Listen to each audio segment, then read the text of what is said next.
George A. Romero's Resident Evil, 2025, is a compelling documentary that examines the intersections of Romero's legendary contributions to horror cinema and the early days of the Resident Evil video game franchise. The film begins with a haunting visual montage of neglected buildings and flickering lights coupled with unsettling footage of zombies, creating an atmosphere that immerses viewers in the world of horror. The narrator sets the stage for a deep exploration into Romero's impact on the genre, especially through his iconic films like Night of the Living Dead and Dawn of the Dead. As the narrative progresses, the documentary highlights the late 1990s emergence of Resident Evil in the gaming community. Using nostalgic clips from the original PlayStation game, it illustrates the parallels between its spooky mansion setting and Romero's filmmaking style. The film notes that Capcom, the video game's developer, was heavily influenced by Romero's work, leading them to commission him for a live-action commercial for Resident Evil 2 in Japan. Critics analyze this commercial, reflecting on how Romero aesthetically crafted a tone reminiscent of his films and expressing curiosity about how a full-length adaptation directed by him might have turned out. The documentary weaves in archival footage of Romero alongside interviews from his collaborators. These segments reveal Romero's deep-seated passion for horror and his innovative use of practical effects to produce socio-political messages within his works.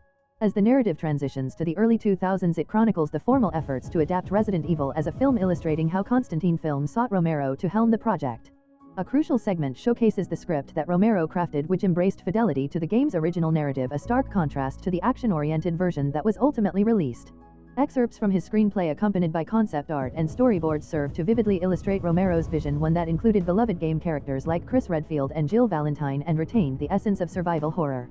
Tension escalates as the documentary reveals the clash between Romero and the production team, who grew concerned about the perceived darkness and violence in his script, fearing it would alienate mainstream audiences. Interviews with studio executives reveal their desire for a more action-driven horror film. Eventually, this conflict culminates in Romero's dismissal from the project, leaving viewers to ponder the devastating loss of what could have been a groundbreaking adaptation in the horror genre. The film stands as a tribute to Romero's indelible mark on both cinematic and gaming horror.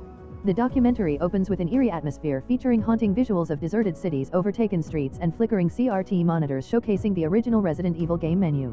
A voiceover highlights the pivotal shift in survival horror when Capcom released the iconic video game in 1996. Accompanied by grainy news clips, interviews with gaming historians emphasize the game's monumental success and its role in reshaping horror within interactive entertainment. As the camera zooms in on a static-laden screen depicting the game's unsettling opening cutscene, the palpable sense of dread is undeniable. The narrative then transitions to the late 1990s when Constantine Film sought a director to adapt Resident Evil into a feature film. The documentary juxtaposes vintage footage of George A. Romero directing Dawn of the Dead, 1978, with clips from the Resident Evil game showcasing Romero's formidable influence on the series. Interviews with Resident Evil developers, most notably Shinji Mikami, reaffirm that Romero's films significantly inspired the design and atmosphere of the game. A dramatic pause shifts the focus to Paul W.S.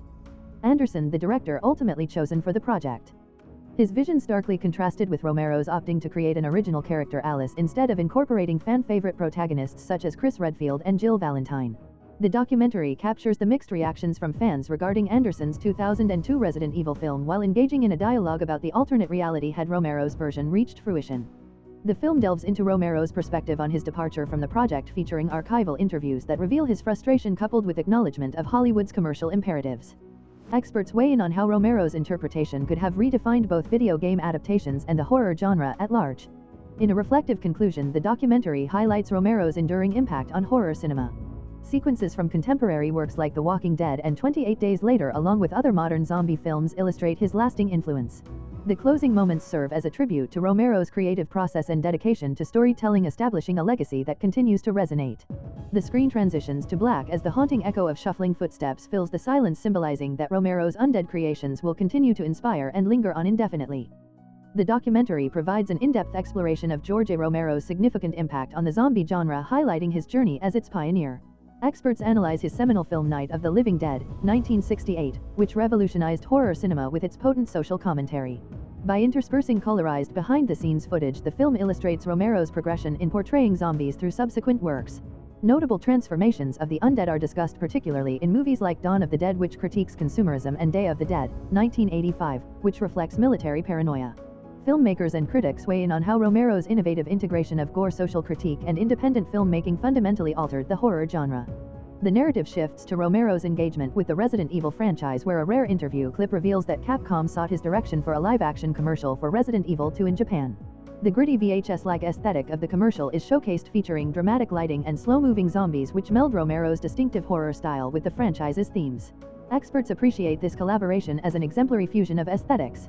This initial success leads to a commission from Constantine Film tasking Romero with writing and directing a full-length Resident Evil movie. The documentary reveals never-before-seen production documents and excerpts from his script. Narration details how Romero aimed for an authentic adaptation of the video game with animated storyboards and concept art depicting pivotal moments as characters Chris Redfield and Jill Valentine navigate the Spencer Mansion.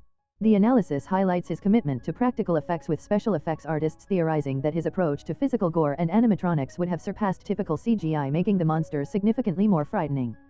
As the narrative develops, tensions are illuminated between Romero and the studio. Former Constantine Film executives and unnamed insiders disclose that the studio regarded Romero's script as sluggish and too steeped in horror, lacking the required action. Archival footage of Romero's reflections on Hollywood's evolving horror film dynamics provides a critical backdrop to the discord between his artistic vision and the studio's commercial imperatives, which sought a faster-paced Matrix-inspired action horror instead.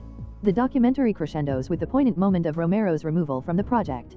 Close-up visuals of his discarded script pages annotated with his thoughts highlight the emotional turmoil of witnessing his concept being abandoned. Interviews with horror directors and film historians express collective regret, speculating on the unrealized potential of Romero's Resident Evil as a possible landmark in video game adaptations. The documentary shifts its focus to the hiring of director Paul W.S. Anderson, who directed Resident Evil 2002. This segment features clips from Anderson's film alongside reviews from that era. While some praise its action-driven elements, others critique its divergence from the video game source material. A key theme arises as experts debate the contrasts between Anderson's adaptation and George A. Romero's abandoned project, exploring the strengths and weaknesses inherent in both filmmakers' visions. Romero's supporters passionately voice their disappointment over the fact that his version was never realized. A montage of fan-made trailers and reenactments inspired by Romero's script underscores the enduring fascination his lost film holds for horror and gaming fans. The documentary provides an insightful look into fan-led forums and early 2000s petitions showcasing the grassroots movements advocating for Romero's film to find fruition. A pivotal moment arises when Romero himself shares his reflections on the unrealized project during an unreleased interview. He articulates a mixture of regret and acceptance, suggesting that the industry had evolved away from his vision. While grateful for his fans' loyalty, he concedes that his adaptation of Resident Evil was not destined to happen. The atmosphere shifts as his voice fades and the screen transitions to black, leaving only the eerie sound of a distant zombie's moan. The final portion of the documentary honors Romero's enduring influence on the horror genre. Clips from contemporary zombie films as well as influential TV series like The Walking Dead and innovative horror games highlight the significant impact of Romero's work on mainstream culture. Filmmakers who grew up influenced by Romero, such as those behind 28 Days Later and Train to Busan, reflect on how his reinterpretation of horror transformed their storytelling techniques. The documentary concludes by prompting viewers to contemplate a fascinating question: what if Romero's version of Resident Evil had been made? This question lingers in the minds of the audience, inviting them to envision a different landscape of horror cinema that could have emerged from Romero's unique artistic vision. In summary, the film serves as a tribute not only to Romero's legacy but also to the passionate fandom that sought to see his vision realized, revealing how the dreams and aspirations of filmmakers and fans can intersect. If you enjoy watching this video, then subscribe to Angel Recaps for the latest movies explanation.